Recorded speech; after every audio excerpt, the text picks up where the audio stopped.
The best thing that you can do for your health is to breathe clean air. We are back here at 5917 Long Stirrup Lane, a project that we're doing here in the Cheval neighborhood in Charlotte, North Carolina. And we're going to talk about what we're doing to make sure that our clients are breathing that clean, healthy air that allows them to go to work on Monday all the way through Friday as much as possible. Now, my grandfather, he was a hermit and he didn't like to be around people. Matter of fact, if we were ever having Thanksgiving or Christmas dinner and somebody were to sneeze at the table, he'd just get up and leave and he'd be gone. And you know, he never got sick, but he also wasn't around people. That's not the way that everybody lives. And so we want to make sure that you're able to welcome those individuals into your home and you're able to breathe that clean air. So I've retrofitted, we purchased a 1960s home and we retrofitted that with many of the technologies that we're going to talk about today. And since doing that, I currently have 5 people living in the house, and so there is a 3-year-old and a 5-year-old, and then my wife and I, and then we have an au pair. And so since we have retrofitted this new home 2 years ago, we haven't had any illness that has run through the family and caught all of us and got all of us sick. We have had COVID come through the house 3 specific times, and we have been able to isolate it to either 1 or 2 individuals, and that's even going down to that stomach GI bug, where we have family friends who they have a traditional built home and they do not have the technologies that we're going to talk about today, and it runs through every single one of them. It used to be the running joke, oh, we saw one of the boys run and throw up, we know that what we're doing for the next week. Now we don't have that fear because we have many of these technologies in our home and we're breathing clean, healthy, clean air. Every home is designed with an architect or a designer, and then we have a structural engineer that tells us how we should build the home. And that's the plan set that we go by. However, we go a step farther and we get it mechanically engineered. And so every single home has a specific mechanical design specific to the home. And we can make the most beautiful, wonderful mechanical design, and the system can be the best system for your home, but it's not going to work if you don't do all of the many air sealing details that we have previously discussed. And we will talk more on our channel about more of these air sealing details, more about the insulation strategies that we go into, but it is also that we have a tight home. No mechanical design can overcome a bad built home. Let's talk about how do you get sick. Well, let's say you're having a party on Friday afternoon, Friday evening, and you have some guests over, and unbeknownst to you, somebody happens to have the flu, they have COVID, but they don't know it yet, they're not showing symptoms. And they're standing there and they just that light cough, and they throw that particle out and that virus comes out of their mouth. In order for it to go to any other person, the virus cannot fly through the air. It has to land on a particulate in the air. It has to land on a dust mite. It has to land on skin cells. It has to land on smoke, whether it comes from smoking a cigarette, or if it comes from smoke from cooking, or it comes from smoke from a candle. Any of those particulates in the air can then attach to that virus and then it can float. Since COVID, we have learned that the average virus lives outside of its host body for about 72 hours. However, that's an approximation. There are times when it has gone longer, there's times when it goes shorter. So it could be Sunday morning, you go to get your morning cup of coffee and you breathe in nice and deep, you know, that nice big yawn that you do as you wake up, and you suck that particulate in with that virus, and it's immediately gonna go into your bloodstream. It's gonna go and it's gonna attack you. 4 days later, you're sick, and now you have that same virus, that same illness that they had. So how can we, as a builder, help you stay healthy? Well, we can clean the air. If the air does not have those particulates in it, or if the mechanical system has grabbed that particulate and it has put it through a filter and it has trapped it in the filter, it's not in the air for 72 hours for you to breathe it in. The human body can and does filter out many of the particulates that are carrying the viruses and carrying the bacteria that are ultimately going to get you sick. PM10 and higher, the body has a really good chance of filtering it out naturally. That's what our nose and our lungs and the mucus is just going to get it out. Now, when it's smaller than that, down to PM.5 and higher to that PM10, a varying degree of success. Sometimes yes, sometimes no. So let's talk about what are different sizes, because PM10 doesn't mean that much to me, but it's a coarse particulate, and that is stuff that most of the time we can filter out. And so that would be your mold spores, that would be pollen. You know that we don't always filter this stuff out. It's why you go sneeze when you're outside in that nice spring day, because your body does filter it out. That sneeze is getting it out, but it still gets in there and it irritates you. However, let's get a little bit smaller. So what is, the PM 2.5? So that would be your candle smoke. That would be your cigarette smoke. That would be your pet dander. That would be dust mites. That would be various bacterias.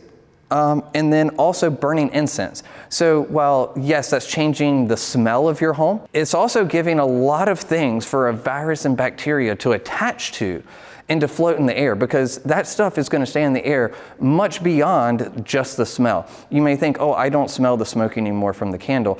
That doesn't mean that that particulate has gone away. It just means that it has been diluted to an amount that you don't register it through your nose. And then we have even smaller particulates, which would be soot, which comes from wood-burning fireplaces. We have viruses, which are extremely small. And then we have smoke coming off of cooking. And so all of that is in your air, and it is floating around. And it is something that we don't see. Yet it's safe to us when it's just in the air. But when that virus, when that bacteria is introduced to it, or that mold is introduced to it, it has the ability to float through the air. And while somebody coughed in our kitchen on Friday, it means Sunday we can get sick. It means that particularly maybe Monday we can still get sick. Depends on what virus is and how well it is attached. So if we design our house knowing that we want to get rid of these particulates, is there a way that we can do that? And the answer is yes. And so what we have done is we get all of our homes mechanically designed for each specific home. And we started doing this because we have noticed that the regular way that we would get our home designed is we get the house built with an engineer, and so we know that it's not going to fall down. But when we were to send it out to the mechanical contractor, they wouldn't always pay attention to what we were asking. And they wouldn't ask the question, well, what windows do you have? What doors do you have? What are your insulation strategies? How tight are the home? These are all very critical pieces of information to get the mechanical design. Because if we have a leaky house, as we have talked about in other videos, then we're having to overcome so much more. And so they're going to make assumptions. And a lot of times, those assumptions are not correct. And those assumptions means that they're having a larger mechanical system, which means that they're going to heat and cool the house significantly faster than what we are building the house to do, which means that we're not filtering the air, which means you're going to get sick. And so in order to prevent that, we have decided that it is best to get it mechanically engineered from an engineer who is solely dedicated to engineering the house, who's going to ask all these questions, who's going to go through all of the different rigorous requirements. And then we test to ensure before the system goes in that we have done what we said we're going to do so that their system is accurate. And if anything were wrong or we overachieved what our initial project goals were going to be, then we have to adjust our mechanical design because they have to live in harmony. If they are independent and separate of each other, then they don't work properly and you won't be as healthy and safe. When we were working with traditional mechanical design and engineering, we would send the architectural plan set to a mechanical contractor who would then look at it and come up with a mechanical design. We would ask for them to send us their what is called a manual J and a manual D, which would be their design, but it didn't have everything included in it. We also learned that there was a lot of bad assumptions. And when there's a deeper dive in the state of North Carolina, in order to be a mechanical engineer and have your license, you can miss every single question on how to do a mechanical design and still get a passing grade. And you can still have your mechanical design license and you can still install mechanical systems. But you could know nothing about how to design it and how to put it in proper. That was shocking to me that our state allows that to occur. There's not enough questions on how the mechanical design needs to occur, and there's no requirement by the state for continuing education for subcontractors or mechanical design. And we have found that that has caused us to have homes that have overbuilt mechanical systems, underbuilt mechanical systems, and it's not as healthy as it could be. They were making very bad assumptions and putting in a house that wasn't achieving the desired results that we wanted for our clients. And so now we go and we have every single home mechanically designed specific for this house. We run energy modeling tests, and when we are all said and done, every single home has a mechanical layout, and we know exactly where everything's going to do. But really important, and a lot of people say, well, it sounds like what you're going to do is going to make it very expensive. This is probably the only thing in the house that I can confidently say, for every dollar that we spend, you're going to save money. And the reason I can say that is on this particular house that we're standing in, it has an energy guarantee of 12,480 kilowatts per year. And we do have the mechanical system sub-metered so we can monitor this. And if it ever goes beyond the 12,480 kilowatts per hour or per year for this home, we guarantee and we will pay the difference. And so that 12,480 first kilowatt, that's on me. Anything beyond that, and that's the life of this home. So long as the home is not materially different, meaning that you didn't change the windows, you didn't change the doors, you didn't add an addition. Even if you go take the mechanical system and you take it out because it broke 30 years down the road, and you take that coil out and you put another coil in, as long as it's the same requirements and it has the same load, and it meets the capacity and it meets this program spec of the mechanical design, that guarantee lives. I will not change that guarantee. We don't even have to install it. You can have whoever you want install it, but you have to follow the plan. And so long as we follow the plan, that guarantee exists, and you know that you're having a healthy home. You also have to change the filters, and you have to do regular maintenance and upkeep on it, but you can be safe in knowing exactly what the mechanical guarantee is. And also, you know that the only place that is probably healthier for you is on a surgical table in a hospital. The air is that clean. And we'll get into a little bit more specifics on that in a little bit about how we get there and the different decisions that we have made. But looking at the mechanical design, you see that you have a blue section, which is a air return loop, and then you have red, which is distribution, and it's spreading it all out throughout the house.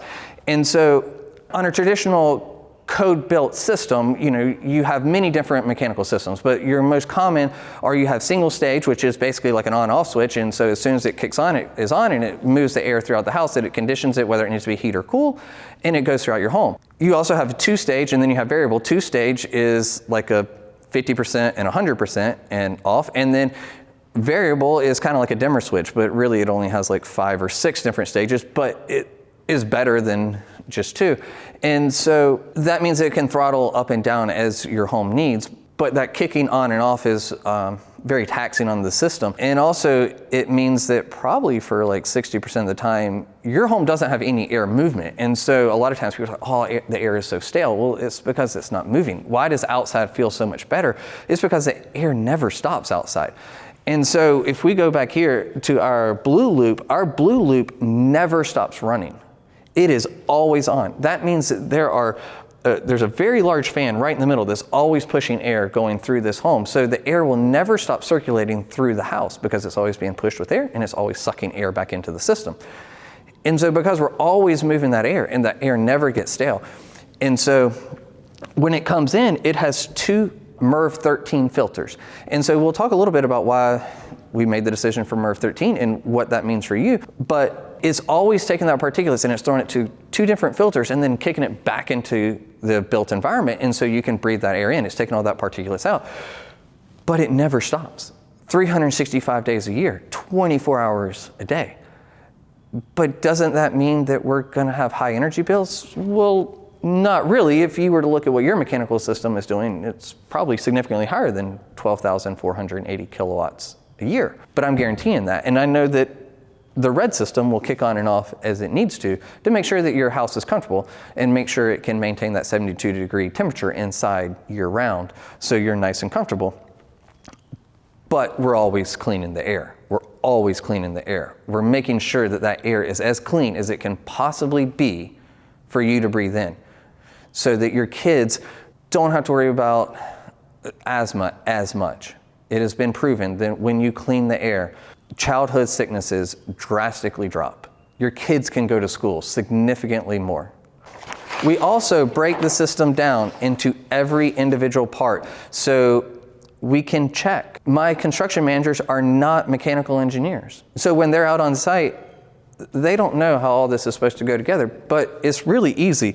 We can make sure, do we have the coil here? Does the coil number and match what's there?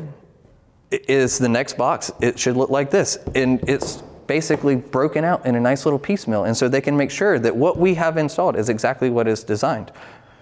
We make sure to go above and beyond so that we know exactly what to do.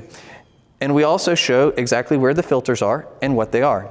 In this particular home, we're using the Aprilaire 2210 filter casement. And so that casing can hold multiple different MERV filter sizes. The one that this home was designed around was a MERV 13 filter. Now, a lot of people say, well, it sounds like what you're saying is I need to have better filters. Well, your system needs to be designed for that better filter, right? So if you decide that you want to go get a MERV 13 filter and put it into your mechanical system right now, you could be killing the air handler because the air handler is not anticipating having to push through that filter constantly. And so you're taking something that's supposed to have a 15-year life cycle and maybe making it 6, maybe making it 5. Well, we have designed the home for a MERV 13 filter, and it can go a little bit higher if we need to, and we'll talk about why we may need to. And so let's talk about the different and what each MERV filter means. So in this particular home, we have 2 MERV 13 filters, and that's based on the design. And so what does a MERV filter mean?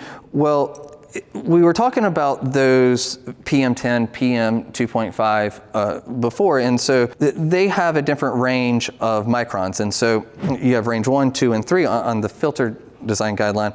And so that lowest that we were talking about, you have to have a MERV 11 filter before it even gets 20% of those particulates taken out. So at a MERV 13 filter, it gets about 50% of those particulates out on a pass-through in about an hour. And so we are continuously running the system through, and it's going through 2 different filters. And so even at the smallest that the virus typically lands on, we are looking at getting half of it out every hour. And as we continue to run 365, 24 hours a day, we're getting the vast majority out of it. And when we look at what the typical application of one MERV 13 filter in a system is, that is rated for the best commercial buildings. And so people talk about the HEPA filters, which that is what is in your general surgery, which are in those places where sensitivity is the most extreme. Well, we don't build to the most extreme. We like to think about our bell curve, and we want to be on that 80%. Like, I want you to be as healthy as possible within reason. If you think about the filters, it is basically reducing the amount of airflow through. And so, we have to have the system force that air through, and we have to push it through that system, and it's always running. So we want to make sure that we're getting the most bang for our buck, because every time we force it and we have to crank it up more, that means that we're going to spend more energy in getting it to go through that filter. We feel very confident in knowing that the 2 MERV 13 filters are going to get the vast majority of it. And then we also, in this particular home, we've added the iWave-R 5, and so that is an ionizer that it can kill a virus while it goes through. And so with those 2 things put together, we feel very confident that you are going to have a very safe home. And it also meets California Clean Safe Air for ozone, because it does, as a byproduct, emit just a little bit of ozone, but the state of California has determined that it is a very safe level. And a lot of times in the clean air community, what the state of California has done is pretty much the gold standard. So we're following the safe clean air guidelines and best practice recommendations. And while I know, and one of the biggest things that we really try to convince our clients, those big doors that we talked about, people love the idea of having that sliding and just opening the whole thing up. But how much dust are you bringing into your house every time you open that door? We're trying to clean the air so you don't go to the doctor. We're trying to keep you home. If you want to go sit outside, please, let's go sit outside. Let's make a wonderful outdoor space for you. You're going to be inside and you want to breathe clean, healthy air, let's close the door. It's the better decision. Now, I will build a house however you want me to, and we'll have that conversation, but I'm going to push you on it multiple times. And so if you think, you know what is so critical to me is that I have that big, expansive sliding glass door and we're going to open it up, I'm probably not your builder, because I'm going to fight you every step of the way on it. And I'm going to tell you, you're making a decision that is hurting your health and your family's health, so you can open that door. And you may say, but it's going to feel better. Our houses feel better because we take care of the humidity, we take care of the air, we clean it. It feels better. It's not the same feel. It's something I wish you could come experience, but we're not going to ask you to open your home to another client, so we're not going to expect our previous clients to do the same, but it feels significantly better. Let's look at the research and let's talk to people and get those testimonials, and we can talk about how it is better, and you can make decisions that are good for your family. But opening the very large windows probably is not the best decision. So today we talked about a lot of the different things that we can do to make sure that you have nice, clean, healthy air, and why that is important to you and your family, and why the particular filters that we use are important, why the mechanical design system is so important, and why doing it this way is a much better way than a code-built house. We hope that you agree that this is a better way of doing things. And if you'd like to learn more, remember to like and subscribe, and we will continue to cover this because this really is the pillar and foundation in which we have built our company on.